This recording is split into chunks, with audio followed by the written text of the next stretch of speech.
Hi, my name's Professor Andrew O'Neill. I'm head of the School of Government and International Relations at Griffith University, and with me today to talk about the G20, I have Professor Fabrizio Carmignani, who's Professor of Economics at Griffith University, Dr. Wes Widmeyer, who's a Senior Research Fellow in Political Economy at Griffith University, and Dr. Steve Fung, who is a Research Fellow in China Studies at Griffith University. If I could start on the general topic of the history of the G20, because a lot of the current attention, a lot of the current focus is very much on what's happening now with the G20, the current agenda, what's in the news, but we know that the G20 has a history, it has a kind of an origins that we can trace back. Wes, can maybe you just give us an outline of the origins of the G20? Where does it come from? I think, over the last century, crises make institutions. Right? From the Great Crash, that brought us the Bretton Woods Order and the kind of American hegemony of the next 30 years. The Great Stagflation of the 1970s really got us to the precursor of the G20 and the G7. And the global financial crisis has been an opportunity to kind of reshape the G7, make it more representative, expand it into the G20, and address new 21st century problems. And out of each one of these crises, you get an initial focus on recovery, then you get reform, and then you get review of that reform, right? So you get kind of 3 R's. And it often takes, we think, well, what's happened? Has it failed? Has it succeeded? Remember, it took 15 years to go from the Great Crash to Bretton Woods. It took 15 years to go from Vietnam and guns and butter to central banks really defeating inflation. So we're only 5 to 6 years into, I think, what is the post-GFC G20 order going to become? And that's the process of reform. That's where the G20 is important because it's constructing new institutions. And it's also important because statesmen get together and ideas do matter and their conversations do matter, not just among leaders, but among central bankers, among treasury secretaries, finance ministers, what have you. And often they go away and their minds are changed and they come back with new kinds of ideas. There's a famous moment in 1979 at the Belgrade meetings of the IMF and the World Bank, where you're in kind of a G7 mode, where a bunch of finance ministers and central bankers beat up on Paul Volcker, the head of the American Federal Reserve, and said, we're tired of the weak dollar, we're tired of the inflation, get the currency in order. And Volcker went back energized. And that was an important step in defeating inflation and setting the stage for what's been called the neoliberal order of the last 30 years. And I think right now, in the context of the current G20, we're 5 years in, and there's a lot of interesting discussions. We're talking about a property bubble here in Australia. There's discussions of macro-prudential regulation. Stevens has been talking about that. Even a couple months ago, he was skeptical in the context of a possible housing bubble. There are ideas, Stanley Fischer, the number 2 at the American Federal Reserve, has been talking about how Israel dealt with its housing policies, and there's a lot of conversations over that. America did QE 1, 2, and 3. The Europeans are looking at their versions of quantitative easing now. So I think, coming out of the GFC, you had, I think, reasonably successful, more so in some cases than others, an emphasis on recovery. Since then, you've had early steps of reform, and these later summits are an opportunity for review, for policymakers to kind of get together. And again, I just stress, it's still early days. If it takes 15 years to build a new order, we're only 1/3 of the way through. So the G20 is really it's a work in progress. It's an incremental block building exercise. That's a great way of putting it, yeah. Fabrizio, can I ask you, in terms, we often get the headlines from the G20 and a lot of the peripheral issues kind of floating around, and I think a risk is that we lose sight of some of the core agenda items that the G20 heads of government meeting, but also the finance ministers and reserve and central bank governors discussed during their meetings. I mean, what are the core issues that the G20 is concerned with in 2014? Well, you see, I think that the Australian government, already at the beginning of the year, made the decision to focus the discussion of the G20 on the issue of economic growth. So economic growth, how to increase economic growth, is going to be a top item in the agenda. And personally, I think this was a very good thing. As Wes was saying, we have had a very tough 5 years. The global economy has gone through very difficult 5 years. So now it's time for some sort of normalization. Now, in economic terms, I would say that normalization means that we have to achieve steady long-term economic growth. So I think that the idea that a global forum like the G20 will discuss about growth is really good. Now, the other good thing is that for the first time, it was established a target, a numerical target has been established, and this target is a 2% rate of economic growth. Now, we can discuss whether this is ambitious enough or not, but it's good to have a reference.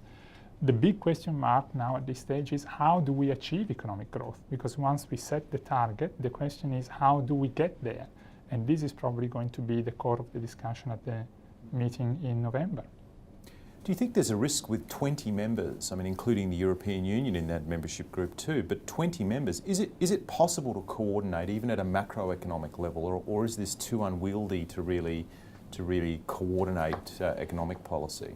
See, the problem is that, as we know now, there is no unique blueprint for economic growth. And we have got 20 countries and they are in very different situations. So they need different policies in order to achieve growth. The idea is that countries will go to the summit with national growth plans. And these plans, of course, will have to differ depending on the domestic economic conditions. However, there are going to be common issues, global issues, a sort of a common denominator that will have to be discussed as a global public good. For instance, the G20, in my opinion, was quite effective during the global financial crisis to coordinate the fiscal response to the crisis. Now, we don't want to make the mistake to think that growth is the same across all the 20 countries. So we have to recognize differences. But the idea to discuss a global problem like economic growth in a global forum, in my opinion, is important and hopefully will provide some good results. Do you think the G20 is at risk of losing its way without a crisis? Is this a crisis-driven multilateral forum, as some people have argued? Well, this is also something that West can analyze. But in my opinion, if we look at what West say, we see that there is an obvious evolution of a global forum, okay, from G7 to G8 to G20. The global financial crisis, in my opinion, was the opportunity to evolve from a G8 situation to a G20 situation, bring on board some more countries and involve them in the discussion. But a global economic policy forum like the G20, in my opinion, is always going to be relevant, especially now that we are living in a society that is very globalized. So there are global problems and they require a global discussion. So the crisis was an opportunity, but the G20 is relevant independently from the crisis. What's your take on that, Wes? Do you think it's a crisis-driven organisation, or can it exist independent of crises? Yeah, I think it's international governance is driven by crises. Crises kind of provide the bump that kind of let people adjust their ideas, lead to the emergence of new coalitions. And so crises are these kinds of moments where you do get reform and adjustment. But there's constant governance going on underneath the radar. If you look at the last 30 years under the neoliberal system, you had in 1985 something called the Plaza Accord, where there were concerns that the American dollar was getting too strong, and they brought it back down. They raised it back up under something called the Louvre Accord. They brought it even higher, and some people call it the Reverse Plaza Accord in the 1990s. And then in the aftermath of the Mexican and the Asian crises, there are these kinds of ongoing, these are kind of mini crises, right? That they don't lead to a reconstruction of the whole system, but they, the forum provides an opportunity for looking after the global public good. And I agree with Wes. I think a simple fact is that the G20 used to be a crisis. The G20 used to be a ministerial meetings, right? Right on the immediate aftermath of global financial crisis, we got into a global leaders summit. So that's clearly a change of dynamics, and now we got political leaders to make clear political commitments to these global issues. Stephen, could I just follow up on that? Because I mean, one of the really interesting things I think is the rise of Asia, and in a sense what the G20 exemplifies quite clearly is the inclusion of Asian countries, South Korea, Japan was obviously there in a sense of the G8 and the various other Gs, economic groupings going back into history. But South Korea and China is obviously a big player. India, Indonesia. I'd be really interested in your view on I guess where China fits within all of this, because China is in a sense a new player in global economic groupings because of its scale, because of its influence, because of what it represents in the global economy. China now is a key trading partner, a key investment partner for Europe, North America, and obviously, the rest of Asia. So where does China fit in the G20 in your opinion? China is a very interesting case, especially given its growing economic capacity within the international community. I think China's attitude towards multilateralism, including G20, can be characterized as I came, I saw, but thanks, I just want to be a guest. Right. China arguably has been the biggest beneficiary of the world order still maintained, more or less, by Western powers. And from that point, I think there's a few reasons that China should rock the boat. And that's the bottom line, that China is less likely to pose serious challenge to the existing global institutions like the G20. But on the other hand, the Chinese leadership are pretty much worried about domestic issues rather than international teamwork. They got serious domestic concerns like a slowed down economy, massive issue of unemployment, potential banking and financial crisis, stuff like that. And at the same time, especially after the global financial crisis, there have been increasing calls for a shift of burden of management of global issues onto the shoulders of the new powers, especially on China. Yeah. When it comes to issues like the global rebalancing of demand and supply, the reduction of emissions, conflict resolution and peacekeeping, stuff like that. But China's worried that taking these untimely international obligations could only jeopardize its domestic development. So China has been very reluctant in participating, particularly in taking a leader role in multilateral institutions. In terms of G20, I think we look at China's role in the last several years. It's rather defensive rather than aggressive, particularly given the international accusation of its currency manipulation. So I think there are two aims for China in the G20. First is to avoid the currency issue become a formal agenda in the Leaders Summit. This can be discussed in the ministerial meetings, but not on the formal summit. We can see a clear correlation between currency appreciation in China and the timing of the summit.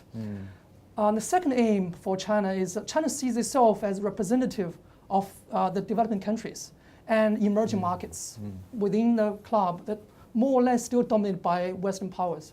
So I think the main aim for China is to protect its core economic and security, its strategic interests. For example, a key pressing issue is the U.S. monetary policy. The timing and pace of the U.S. stepping away from its super loose monetary policy, which could have tremendous impact on emerging markets, such as capital flight and inflation.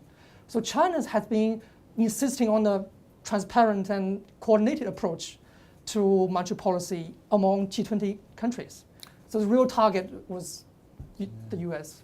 So for what you're saying, China is looking to protect its interests, but it really isn't looking to shape the agenda too much. It's happy to leave others to shape the agenda as long as that agenda doesn't impact negatively on China's interests. Is that a fair characterization?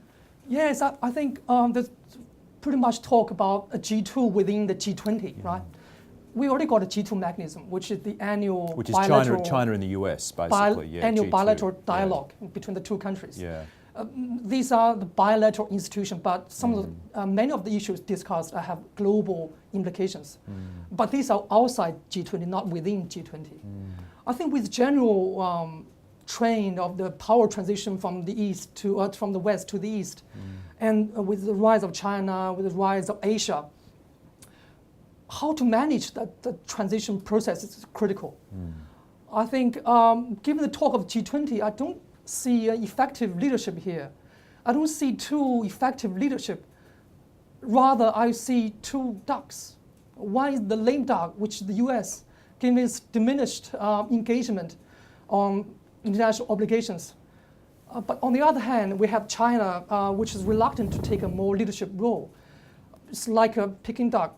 Tastes good, but doesn't give you much energy.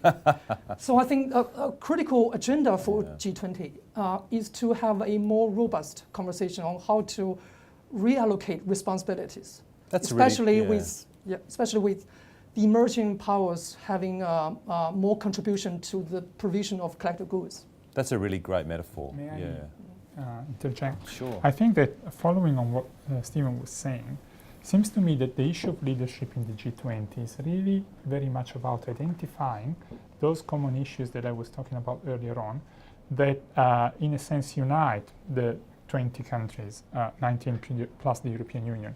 Stephen was giving us an idea of the problems that China is facing today. Slowdown in economic growth, unemployment, and these are problems that are faced by most of the other G20 countries.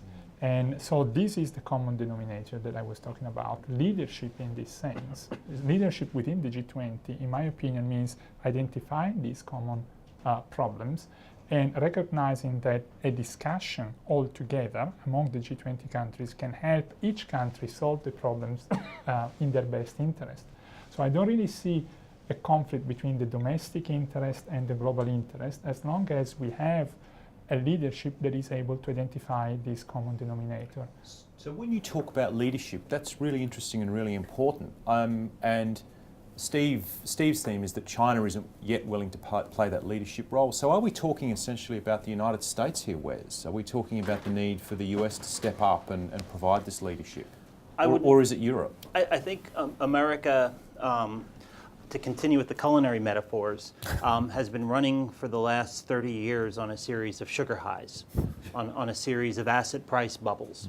And since the end of the Keynesian era, American wages have been flat, and American consumption, which has been the engine of global growth to a significant degree, all the exports from Asia to America, has been kind of driving global growth, but it's not sustainable. And I think, when you read Janet Yellen, again, when you read, Stanley Fischer talking about, the challenges for the American economy at the Federal Reserve, there's a sense that, they've kind of played the same, they've done the same recovery playbook that was done after the dot-com bust in 2001. They've kind of gunned up the economy. We've got a stock market boom. You don't want to overreact too much to kind of short-term fluctuations, but I think the dip in the last week or so has kind of reignited concerns that, is this sustainable? And it's happening at a time where in multilateral contexts also you're getting a lot of discussions of, since fiscal policy doesn't seem to be working, as much as it's not sustainable, central banks seem to be the only game in town. So there's a sense that this is not, this maybe isn't the most healthy way to do things, but it's what we're kind of locked into. And that's again where you're getting discussions in Europe of, okay, we can do their version of quantitative easing, like I was saying before.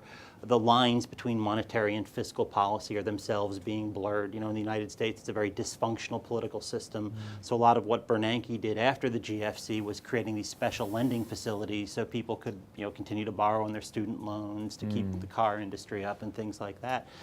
And so I think it's just we've done that. We're 5 years out, and again you're getting these kinds of discussions of how do we keep this going and what are ways we can maybe strengthen central banks and develop some more robust mechanisms of governance to keep the recovery going on a sounder foundation.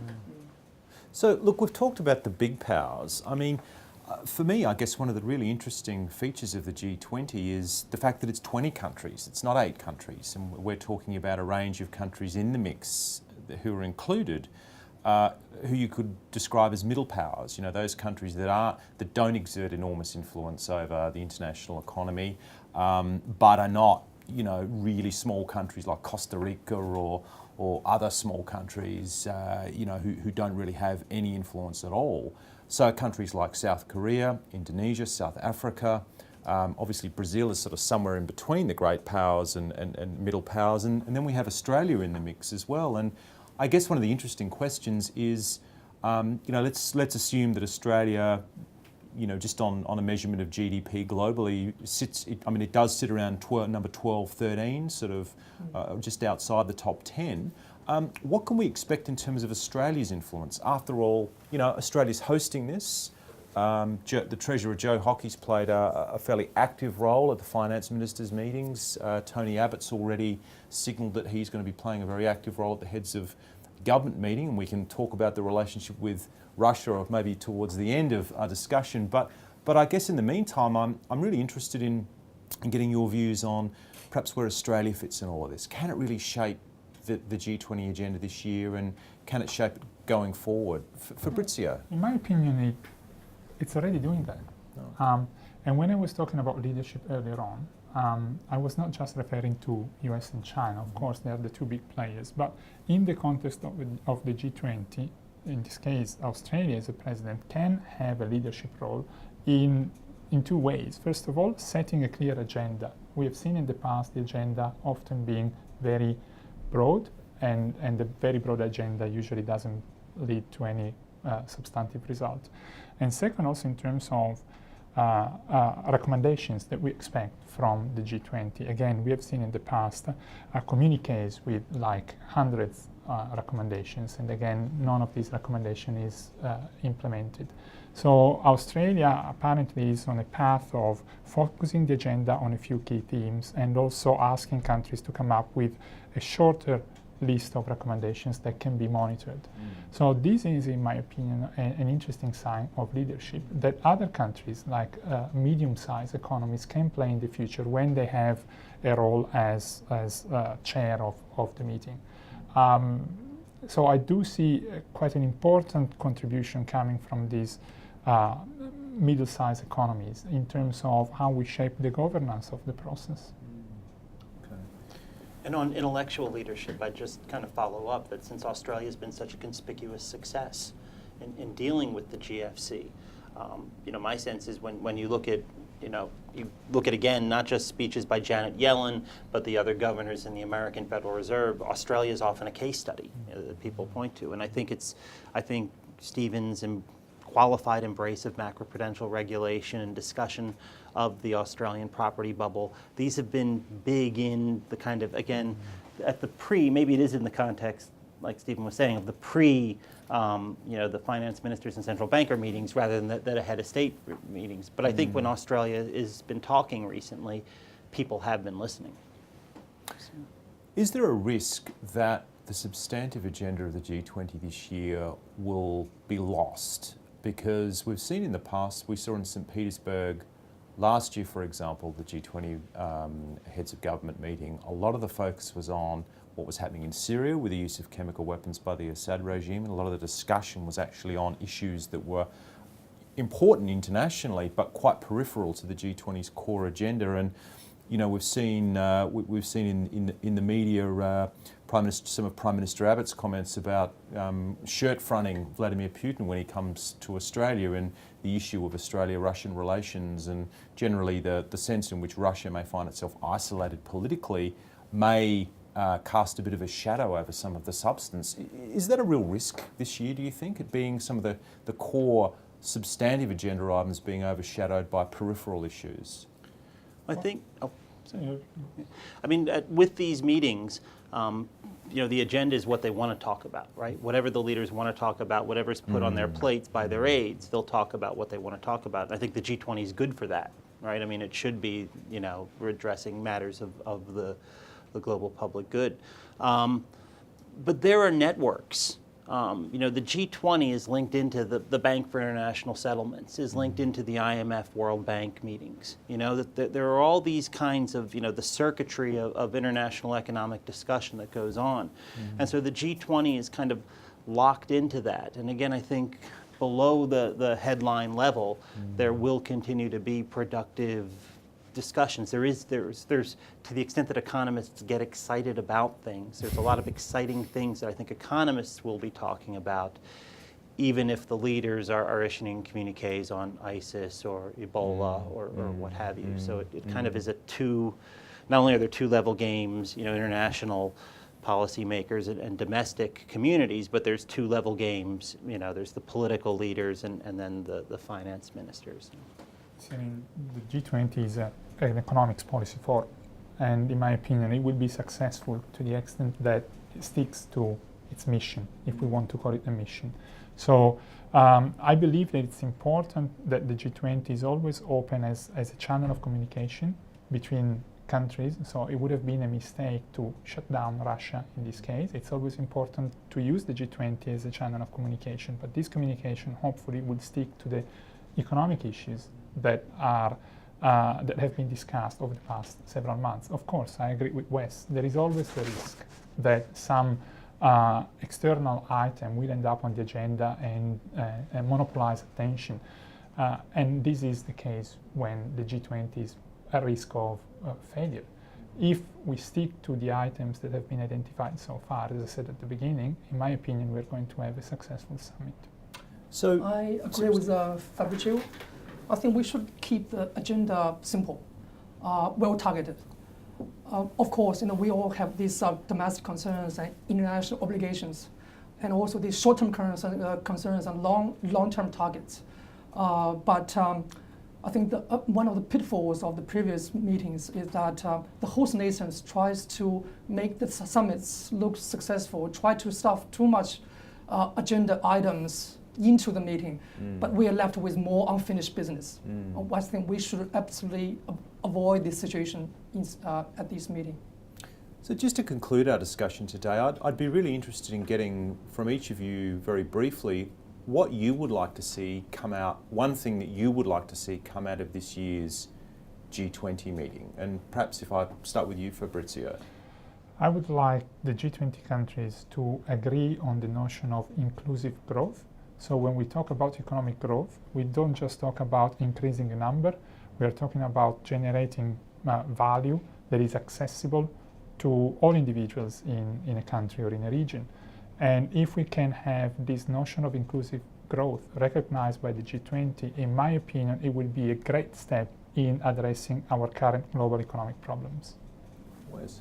I'd like to see better work and progress made on developing both the accelerator and the brake for running the global economy. I think there's a lot of exciting ways in which monetary policy and fiscal policy can in the context of discussions of unorthodox monetary measures grow the economy faster.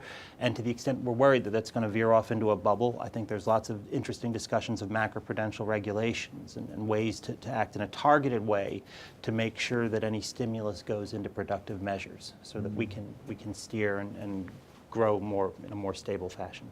Steve? I'd like to see more concrete plans, more concrete political commitment for growth, particularly from leaders in the West, because U.S. still in a lackluster recovery, and Europe is still in recession mode. So, and this this Western market is critical for developing countries and emerging markets. So I would see development on that front. Great. Well, thank you for those insights this afternoon, and I think it's going to be a very exciting next month with the G20 coming to Brisbane, and thank you for your time this afternoon. Thank you. Thank you.